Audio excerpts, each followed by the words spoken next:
அநேக நபர்கள் பணத்துக்கு சொந்தக்காரராக மாற முடியும். ஏன்னா, எது தேவை இருக்குது? இப்போ ஒரு மனிதனுக்கு எது தேவையாக இருக்கிறது?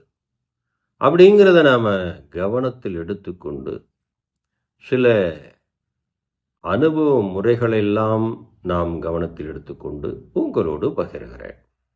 ஏன்னா, எங்கேடு எக்கேடு எங்கு சென்று நாம் பயணம் செய்து வந்தாலும், நமக்கு தேவை முக்கியமா பணமாக இருக்கிறது.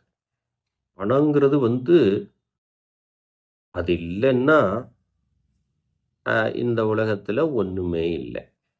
இந்த பதிவ பார்க்கக்கூடிய அன்பு நண்பர்கள், அன்பான சகோதரிகள், சிறிய வயதில் இருக்கக்கூடிய, கல்வி படிக்கக்கூடிய, மகனைப் போன்று இருக்கக்கூடிய மாணவர்கள், மகளைப் போன்று இருக்கக்கூடிய மாணவிகள், அத்தனை பேருக்கும் ஒன்ன சொல்றேன்.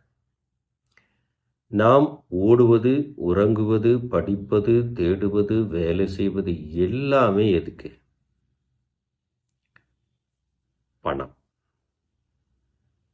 நம்ம தேவைக்கு மேல அதிகமான விஷயங்கள், ஆடம்பரங்கள் எல்லாத்துக்கும் பணம் வேணும்.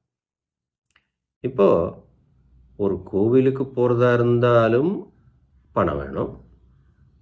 வீட்டில் தூங்கிக்கிட்டே இருக்கிறதா இருந்தாலும் பணம் வேணும். பணங்கிறது இன்றியமையாத ஒன்று. அதாவது கடவுள்களிலே நடமாடும் கடவுளாக மாறியது பணம். இப்போ அதையெல்லாம் தாண்டி ஒரு விஷயம் வந்துகிட்டு இருக்குது. நீங்க கவனிச்சீங்களா? ஆர்டிபிஷியல் இன்டெலிஜென்ட்டு நம்மளை நாமளே திரையில பார்க்கலாம். நம்மள மாதிரி நடக்க வைக்கலாம், இல்லாத ஒன்றை இருக்க வைக்கலாம். வந்துடுச்சுங்க இல்லையா? இந்த காலம் போயிட்டு இருக்கிற இந்த தருணத்துல நமக்கு பணங்கிற ஒரு விஷயம் ரொம்ப தேவையா இருக்கு. இப்ப எதுக்கு இந்த பதிவை உங்களோடு பகிர்கிறேன் அப்படின்னா, எளிமையான தொழில், அதிகப்படியான வருமானம், இதை தான் இன்னைக்கு எல்லாரும் விரும்புகிறோம்.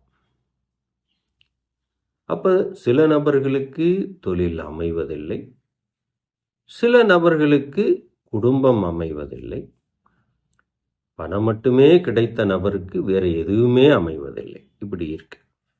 ஆனால் இப்போ நாம எது செய்தால் பணக்காரனா